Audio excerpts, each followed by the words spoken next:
Estamos de volta e chegou a hora do grande debate aqui no Expresso CNN. O quadro é um grande sucesso na CNN americana e um novo modelo no nosso país. O nosso objetivo em todas as edições do grande debate é apresentar para você temas relevantes, com visões diferentes sobre o mesmo assunto. Tudo para que você construa então a sua opinião, a sua forma de pensar. O ministro da Justiça, André Mendonça, ingressou com habeas corpus para impedir que o ministro da Educação, Abraham Weintraub, seja preso caso se recuse a prestar depoimento à Polícia Federal. O presidente Jair Bolsonaro também subiu o tom. Bolsonaro questionou as decisões monocráticas do Supremo, como a que resultou na operação contra as fake news. O presidente afirmou: ordens absurdas não se cumprem. O tema do grande debate de hoje tem dois questionamentos. O primeiro: o presidente pode não cumprir decisão judicial que considere absurda? O segundo: decisões do STF ferem a liberdade de expressão? Os nossos debatedores são Augusto de Arruda Botelho, advogado especialista em direito penal. Boa noite, Augusto. Boa noite, Mona Lisa. Boa noite, Caio. E Caio Coppola, bacharel em Direito e comentarista político. Boa noite, Caio. Boa noite, Mona Lisa. Boa noite, doutor Augusto. Boa noite, espectador da CNN.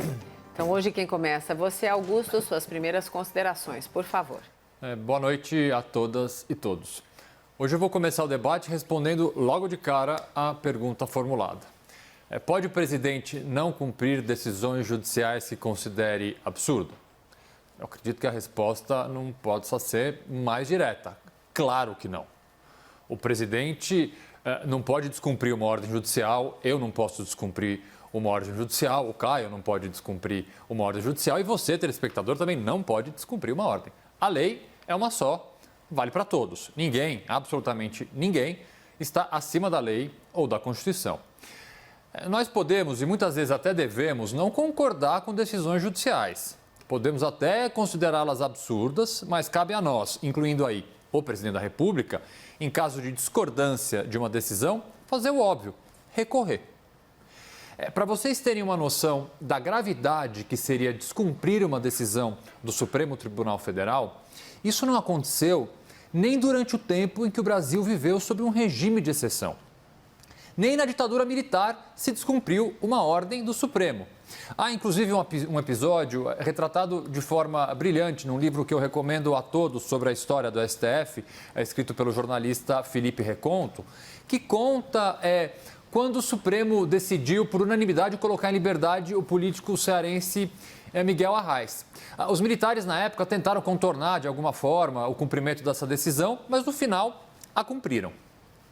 Num passado recente, houve tentativas do Senado Federal, por exemplo, de encontrar saídas jurídicas, muitas vezes consideradas, e aqui eu vou usar uma expressão do ministro Barroso, um duplo twist carpado, mas foram, no máximo, tentativas de se contornar ou protelar o cumprimento de decisões judiciais. Eu volto a dizer, uma coisa é não concordar com uma decisão e recorrer. Outra coisa é tentar contornar a decisão com uma estratégia jurídica e outra coisa completamente diferente é dolosamente afirmar que uma decisão judicial não será cumprida. Isso não é apenas uma afronta à própria decisão, mas é um crime tipificado no Código Penal. Eu gostaria agora de tratar de outro tema que me chamou bastante atenção no dia de hoje. Mais do que chamar atenção, isso me assustou. Por um momento, eu até achei que fosse mentira, mas convenhamos que os absurdos são recorrentes nesse governo, então eu passei a acreditar. O ministro da Justiça e Segurança Pública, André Mendonça, impetrou um habeas corpus perante o Supremo Tribunal Federal e inaugurou, na história do nosso país, uma figura que até então inexistia. Um ministro de Estado usando seu cargo para pessoalmente defender abertamente interesses de terceiros. Que fique claro, eu tenho um enorme respeito pela história e pela pessoa de André Mendonça. Mas o que ele fez hoje é mais do que inacreditável, é inconcebível. É importante fazer um parênteses. Qualquer pessoa do povo, absolutamente qualquer pessoa do povo, pode fazer um habeas corpus e apresentar no tribunal que ele quiser. A gente aprende na faculdade até que o habeas corpus pode ser redigido num papel de pão. Portanto, é legítimo que André Mendonça, a pessoa física André Mendonça, impetre um habeas corpus para quem ele quiser. Mas não o ministro André Mendonça. E vocês vão entender a gravidade. Alguns pedidos desse habeas corpus apresentado por ele têm um sentido bastante interessante dentro da lei, como, por exemplo, quando ele pede e quando ele afirma que Abraham Weintraub tem o direito ao silêncio. É evidente que o ministro Weintraub, qualquer cidadão que seja investigado, tem direito ao silêncio. Ninguém é obrigado a se autoincriminar, a Constituição prevê isso. Mas o que me deixou estarrecido não são essas palavras em defesa de direitos e garantias fundamentais. Dentre os pedidos desse habeas corpus está também o trancamento, que é o arquivamento, do inquérito policial em trâmite perante o Supremo. Diz o ministro que o inquérito é ilegal e que ele não poderia estar em andamento. Bom, até aí tudo bem, ele pode achar isso. Só que no final do habeas corpus, o ministro pede a extensão desses pedidos. Ou seja, ele pede que, se esses pedidos forem concedidos, eles também passem a valer para todas as pessoas que foram objeto da operação na data de ontem. Vocês entenderam bem. Todas as pessoas. Isso significa dizer que agora o Alan dos Santos, o Roberto Jefferson, a Carla Zambelli, o Luciano Hang, o Eduardo Corona, a Sarah Winter e tantas outras pessoas ganharam um novo advogado. Só que não é um advogado qualquer, é um ministro da Justiça do nosso país. Olha, gente, eu achava que já tinha visto de tudo na Justiça, mas essa de hoje foi realmente inacreditável. Suas primeiras considerações, Caio, por favor. Eu gostaria de dedicar essa minha fala inicial à primeira questão em debate, né? O presidente pode não cumprir decisões judiciais que ele julgue absurdas. Bom, para responder a essa pergunta, eu acho que a gente precisa tratar inicialmente de decisões absurdas e sobram exemplos aqui. A gente tem a suspensão da nomeação do diretor da Polícia Federal, contrariando prerrogativa do Poder Executivo. A gente tem a exibição dos exames de saúde do presidente da República, violando sua intimidade. A gente tem a divulgação de uma reunião ministerial, violando a privacidade, a honra e a imagem dos seus participantes. Então, nesses três casos, houve atropelo de normas constitucionais, violação de direitos fundamentais e interferência indevida do Poder Judiciário no Poder Executivo. Nessas decisões, a contradição com a lei é tão evidente que todas elas foram tema do nosso debate. E percebam que, em todos os casos, a Presidência da República, claro que a contragosto, cumpriu as determinações do Poder Judiciário. Surge, então, outro pedido esdrúxulo, repleto de vícios processuais. Partidos políticos da oposição solicitam a apreensão do celular do Presidente da República, para que esse dispositivo e os seus arquivos constituam prova no inquérito sobre a suposta interferência na Polícia Federal. Nesse momento, o ministro do Gabinete de Segurança Institucional, o general Augusto Heleno, ele escreve uma nota de repúdio a esse pedido, que ele descreve como inconcebível e inacreditável, e para usar a expressão também do doutor Augusto. Ele também fala que a apreensão do celular presidencial seria uma afronta ao Poder Executivo e uma interferência inadmissível entre poderes na privacidade do presidente e na segurança do país. No final da nota, o general ele alerta ainda sobre essa tentativa de comprometer a harmonia entre os poderes com consequências imprevisíveis para a estabilidade nacional. Portanto, Augusto Heleno nos aponta uma situação limite. Após reiteradas decisões judiciais em desacordo com a lei, a apreensão do celular presidencial sem razão plausível poderia ter o efeito daquela última gota d'água. E a bravata do presidente da República corrobora essa interpretação. Ele disse: o meu celular eu não entrego. Então, eu queria fazer aqui um breve parênteses, para uma análise mais conjuntural. O que ocorre hoje no Brasil é a instrumentalização do Poder Judiciário com finalidade política. No curso normal de qualquer investigação ou de um processo, é um fato concreto que enseja a produção de provas para atestar o cometimento de um crime. Mas o que nós vemos agora é uma inversão da ordem das coisas. Primeiro se produz a prova para depois se apurar o fato. Por exemplo, me apresenta aí o resultado do seu exame de Covid para depois eu provar que você mentiu para a população. Me mostra aí o que você fala em reuniões fechadas para depois eu te responsabilizar pelo que você disse. E me dá aqui o teu celular para eu ver se eu acho alguma coisa errada e depois te processar por isso. Pessoal, isso é golpismo travestido de investigação. Isso é perseguição disfarçada de processo judicial. Então, antes de responder a questão inicial, eu quero deixar muito claro aqui. As decisões judiciais que eu comentei são, claro que na minha opinião, ilegais e inconstitucionais. E seria um absurdo o decano do STF acolher o pedido de apreensão do celular do presidente, especialmente depois do parecer desfavorável do Procurador-Geral da República nesse sentido. Mas aí vem o grande dilema. O presidente tem direito a não cumprir uma decisão judicial absurda? É aqui, como conservador, eu me vejo preso à lei.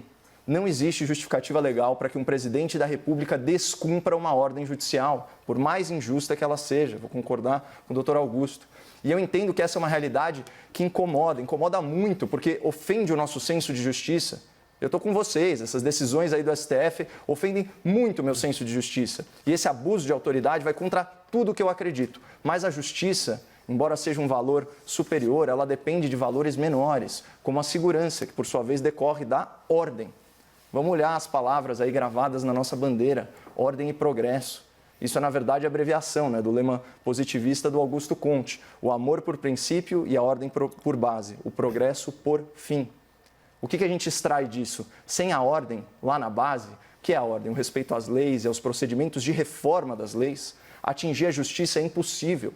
E a busca pela justiça não justifica o descumprimento de uma decisão judicial. Não no Estado democrático de direito. Tanto que Goethe, o escritor e estadista alemão, ele disse: alguma injustiça é preferível à desordem. Vou repetir isso: alguma injustiça é preferível à desordem. Então eu espero sinceramente que o presidente e o general sigam aí esse norte moral e assimilem um pouco de injustiça em nome de evitar muita desordem. Até porque há outras formas de combater esses desatinos do Supremo Tribunal Federal sem precisar recorrer à desobediência institucional. Por exemplo, mobilizando parlamentares para que se retome a CPI da Lava Toga, lembram disso? E para que se apreciem os pedidos de impeachment dos ministros do STF que estão mofando nas gavetas do presidente do Senado. Vamos então ao debate. Augusto e Caio, por favor. Vamos. Deixa eu começar por um tema que ele está um pouquinho no passado.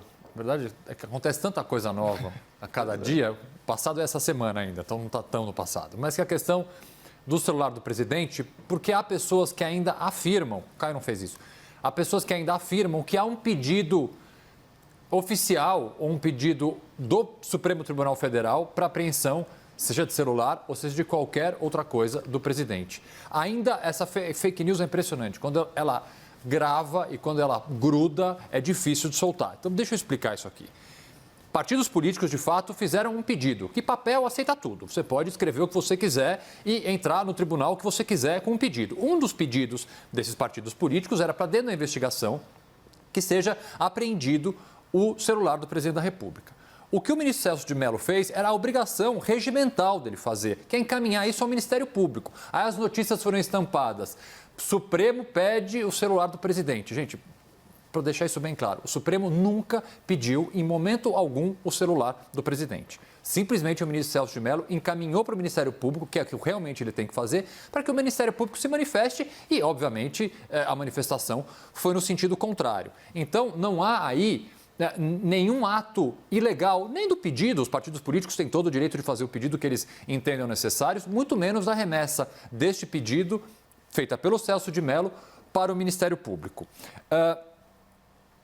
Eu discordo, e aqui já me antecipando um pouco nesse tema do celular, a apreensão e a invasão de qualquer intimidade, seja através de uma busca e apreensão, seja através de apreensão de um celular, ou seja através de qualquer medida invasiva que viole direitos e garantias fundamentais, como primeira medida de investigação. Eu já falei isso aqui para vocês algumas vezes. Se há outra forma menos invasiva para se investigar, essa forma tem que ser tentada, pelo menos antes, de você partir para uma medida mais invasiva que viole a intimidade das pessoas. Então, ultrapassado este ponto do telefone celular, que não há pedido de apreensão do telefone do presidente mais uma vez, eu vou comentar um pouco as afirmações do Caio dessa série de decisões do Supremo que, segundo ele, seriam em desacordo com a lei. Nós temos 11 ministros do Supremo, com notório saber jurídico e com todos tendo passado pelo crivo, tanto dos presidentes que os indicaram, quanto do Senado nas sabatinas. Temos ministros com mais de 20 anos de corte, com interpretações diferentes entre eles e entre outras pessoas. Para vocês terem uma ideia, coisa curiosa, a discussão da legalidade ou não do inquérito das fake news, que foi tema ontem aqui. Eu tenho um grupo de WhatsApp, até chamado Prerrogativas, que eu gosto bastante, tem centenas de advogados e os maiores advogados do país. Houve hoje uma discussão muito grande entre dois dos maiores professores de processo penal do país, cada um pensando uma coisa. Por que eu estou dizendo isso? Porque divergência de decisão não faz a decisão ser absolutamente ilegal. Você entender que uma decisão do Supremo está errada, porque você entende dessa forma, não faz dela ilegal, ou não faz dela uma decisão escusa, ou não faz dela uma decisão política ou com interesses terceiros. Simplesmente é uma decisão que você não concorda. Vamos lá, Caio. Perdão, eu achei que era uma pausa dramática, doutor. Dessa vez não. Não é pausa dramática. Não fui eu, estava aqui para mostrar que o tempo estava se excedendo. Vamos lá. Ficou todo mundo em suspense aqui. Bom, eu inclusive fiz questão de frisar nessa parte, né, em que eu qualifiquei as decisões como ilegais e inconstitucionais, que eu estava falando isso na minha opinião, né? Enfim. Mas, bom, já que você falou de professores, eu vou falar de um professor que é muito querido a mim, um grande civilista, né, que é o doutor Valdir de Arruda Miranda Carneiro. E, inclusive, ele é meu padrinho. Agora, eu apelo à autoridade nepotista aqui. A inspiração para essa minha fala inicial veio de um artigo dele, que eu recomendo ao espectador da CNN, de alguns anos já, foi veiculado num periódico aí de grande circulação, que se chama Ruim com a Lei, Pior Sem Ela. E, a ocasião, o intuito dele, doutor, era justamente criticar decisões judiciais que não estavam embasadas na letra da lei. Então, você vê que essa crítica, né, à desobediência da lei, ela funciona tanto com aqueles, né, que são alvo da decisão judicial, quanto para aqueles que as proferem, né? E tem um trecho muito interessante dessa dicotomia, na verdade, dessa relação entre ordem e justiça. O Dr. Valdir diz o seguinte: a ordem assume papel regulador do comportamento ao estabelecer certos limites à liberdade individual, garantindo assim, dentro das interações sociais, um mínimo de previsibilidade comportamental, isso é muito importante, que constitui elemento central da segurança social.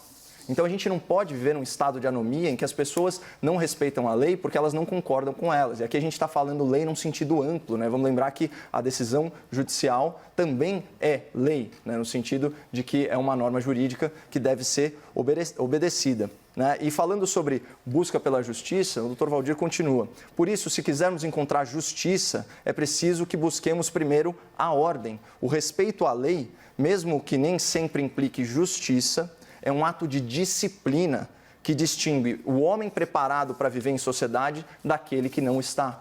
Isso vale com certeza e especialmente para as autoridades públicas. A autoridade pública que não respeita a decisão judicial tem cabimento? Imagina o presidente Bolsonaro querer fazer o Renan Calheiros. Você lembra desse episódio? Sim. Descumprimento de decisão judicial? É um absurdo, né? E aí vem um elemento importante também. Bom, tudo bem, mas e se a lei é injusta, né? Como que a gente faz para modificar? E o Dr. Valdir continua. Leis ruins podem e devem ser combatidas até que sejam modificadas por regular processo legislativo. A imperfeição de uma norma por si só não autoriza a sua inobservância, né? Então, é muito importante que a gente não se submeta aí a um maquiavelismo, né? Aquela história dos fins justificando os meios, né? Até porque toda vez que essa concepção, né, de direito, essa concepção de moralidade, ela foi adotada, as injustiças decorrentes disso são muito maiores, porque aí você fica sujeito ao arbítrio das pessoas. E aqui eu queria fazer uma última pontuação teórica, né? Porque para não parecer que eu estou entrando em contradição, até porque quando a gente estava falando dos decretos abusivos, né, do governador de São Paulo, eu brinquei aqui que estamos todos em ato de desobediência civil por não utilizarmos máscaras em ambiente fechado de atividade essencial, como é o caso. E aqui tem uma diferença muito grande, né? A desobediência civil, ela foi teorizada, né, por um filósofo americano, Henry Thoreau, e ele sempre pontuou isso, né, como uma defesa do cidadão contra a arbitrariedade do Estado, ou seja, contra um governo opressor. Isso é uma coisa orgânica da sociedade. Então, há exemplos disso, por exemplo, na história com Martin Luther King, com Mahatma Gandhi, né, esse tipo de coisa. É muito diferente de uma autoridade da República se recusar a cumprir uma ordem judicial direta, né? São questões distintas. A gente está falando aí de leis arbitrárias, né? E não do descumprimento de ordens judiciais. Então, só queria fazer essa pontuação teórica antes de entregar a palavra para o doutor Augusto. Eu vou falar um pouco mal do governo para ver se a gente discorda hoje, Caio, um pouco. Vamos lá.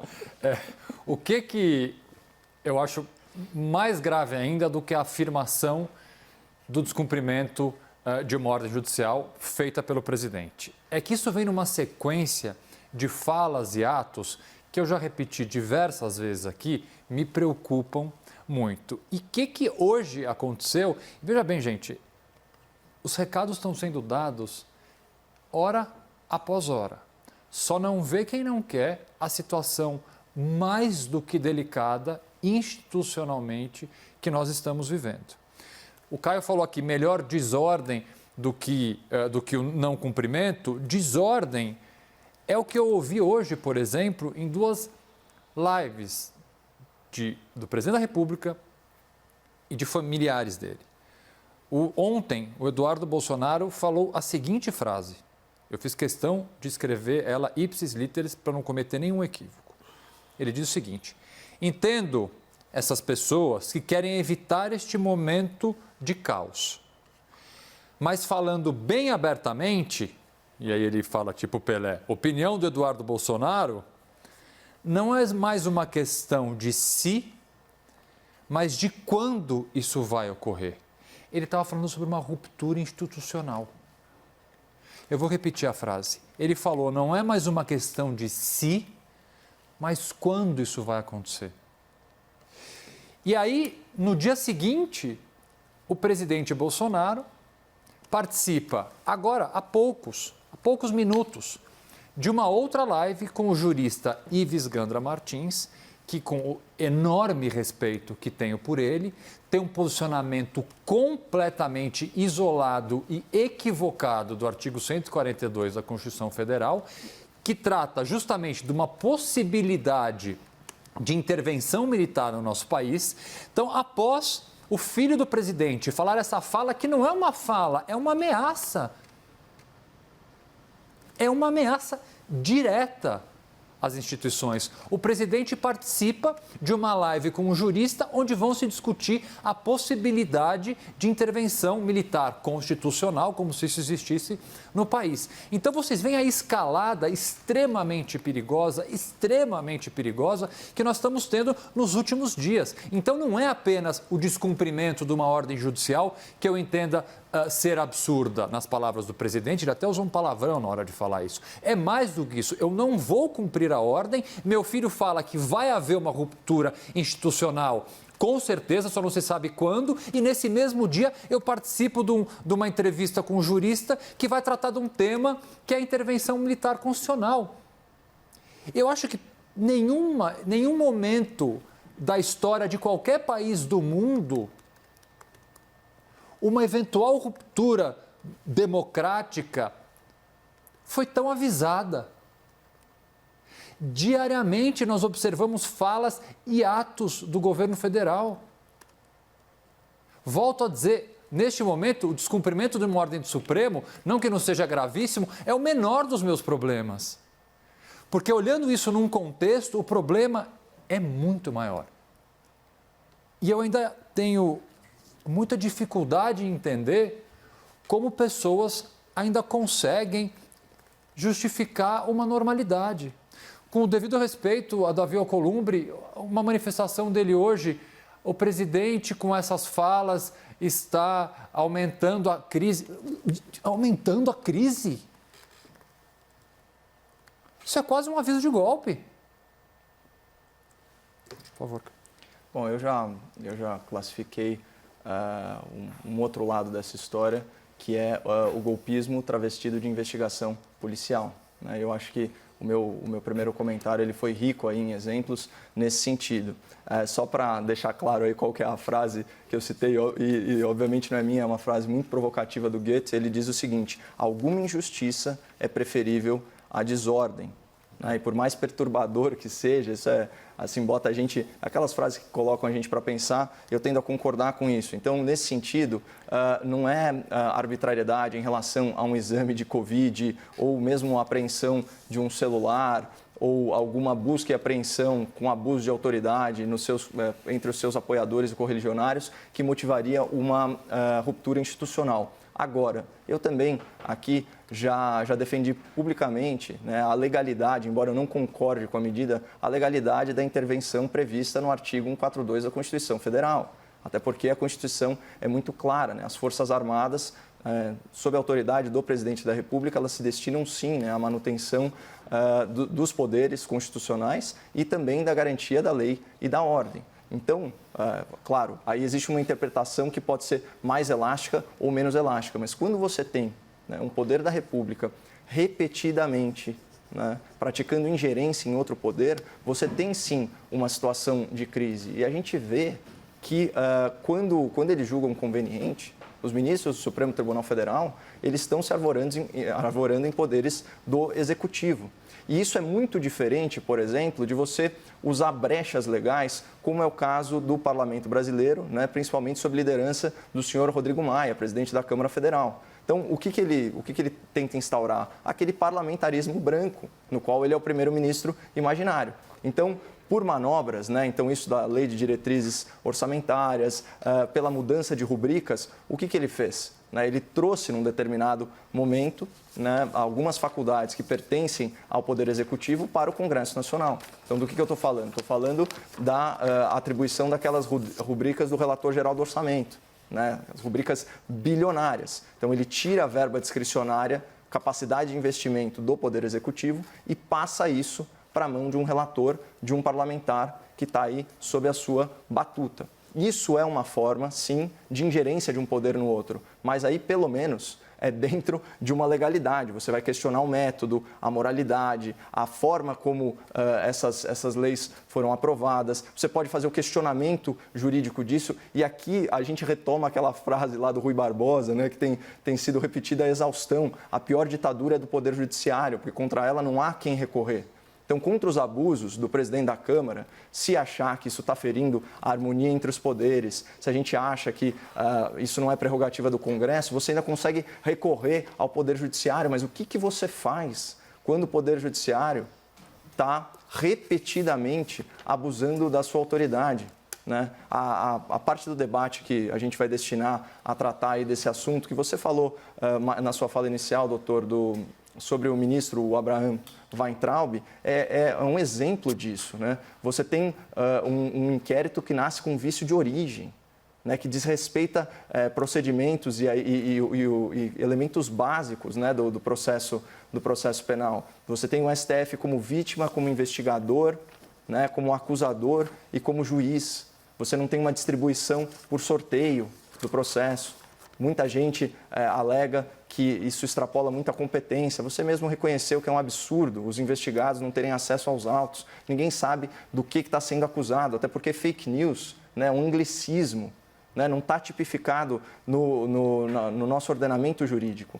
Então, quando você tem esse ambiente de instabilidade, né, e essas claras demonstrações de abuso de autoridade, você cria, sim, um clima de animosidade entre os poderes e aí por interesses diversos, interesses políticos, você pode ter alguns agentes que querem, sim, estimular uma ruptura institucional. Não é meu caso, né? Eu ainda fico com gut, né? Alguma injustiça é preferível à desordem. Mas eu não vou falar que o golpismo está do lado do Poder Executivo, quando eu vejo também elementos golpistas no Poder Legislativo e principalmente no Poder Judiciário. Eles querem anular um dos poderes da República e isso está muito errado. Augusto? Argumentos finais, a gente vai passar para o segundo tema. Não, ainda não. Ainda nós temos alguns minutos. É sério? Pressa, doutor? Não, mas tem o segundo tema. Eu gostaria de tratar do segundo tema. 2 minutos e meio para os argumentos A segunda finais. pergunta, perdão, não é o segundo Então, tema, é a segunda pergunta. Vamos lá. Okay. Com relação a se o Supremo, de alguma forma, está cerceando liberdades ou se o Supremo, com as investigações em curso, está tentando restringir a expressão das pessoas. Eu fiz uma explicação na minha fala inicial ontem e eu queria retomar um pouco ela, que a liberdade de expressão ela não pode ser um salvo-conduto para se cometer crime. Quando a gente fala, por exemplo, do inquérito que nós tratamos ontem, fake news não está tipificado, eu já disse isso ontem e vou repetir, o inquérito deixou de ser apenas sobre fake news há muito tempo. Hoje em dia é um inquérito sobre ameaças de morte, inclusive ameaças declaradas, reiteradas, que são feitas dia após dia contra ministros da Suprema Corte.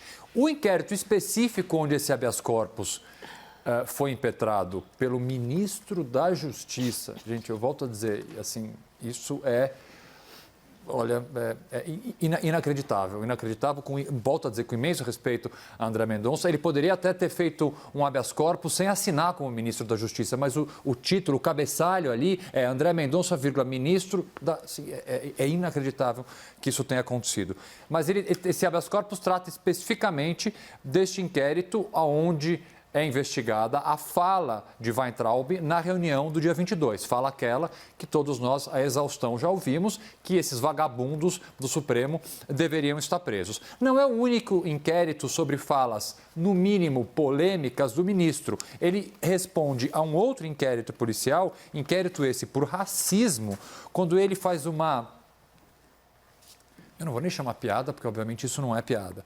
Um registro numa rede social com fotos da revista da Mônica e fazendo uma agressão completamente desnecessária aos chineses. Então, ele, além de tudo, é uma pessoa que não isoladamente, no momento de uma reunião privada, fez um desabafo. É isso que ele quis passar depois da reunião, se explicando. Eu fiz um desabafo, tem toda a minha fala inicial dizendo de Brasília. Não, na verdade, falas criminosas do ministro da Educação são reiteradas. Tanto que não é apenas um inquérito existente contra ele, e sim dois. Um de racismo e este segundo, que não há, volto a dizer, qualquer cerceamento à liberdade do ministro da Educação. É completamente diferente falar as decisões dos ministros do Supremo são absurdos, temos que recorrer, esses caras não sabem absolutamente nada, do que falar que vagabundos precisam ir para a cadeia.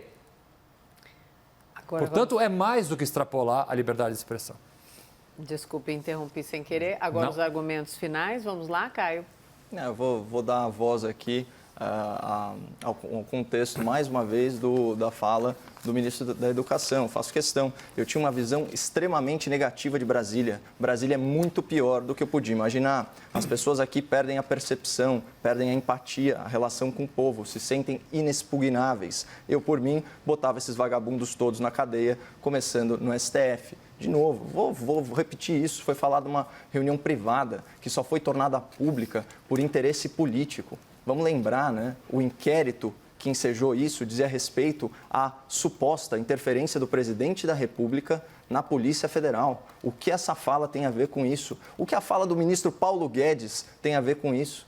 Então, você percebe claramente a intenção política, né, do Supremo Tribunal Federal em desgastar o poder da República, extrapolar, né, o escopo, né, do inquérito para simplesmente expor as pessoas na sua privacidade. Vamos lembrar que essas reuniões são filmadas para efeito de arquivo, inclusive depois para formar prova, mas jamais com o intuito de dar plena publicidade, né? Não são atos oficiais do governo. Então, mas isso daí é só mais uma das vergonhas de uma composição de ministros do Supremo Tribunal Federal que envergonha muito o Brasil e o direito no Brasil.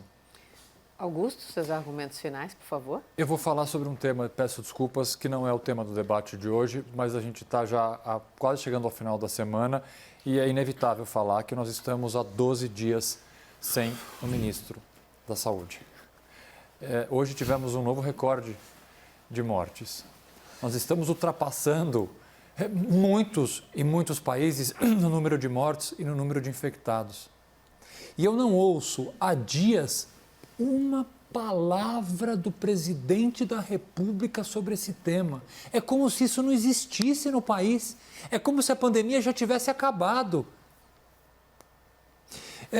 E ainda nós temos governadores, e aqui, se esse tema voltar ao debate em breve, voltará, que serão criticados, bastante criticados, por agora quererem flexibilizar a saída do isolamento antes do tempo.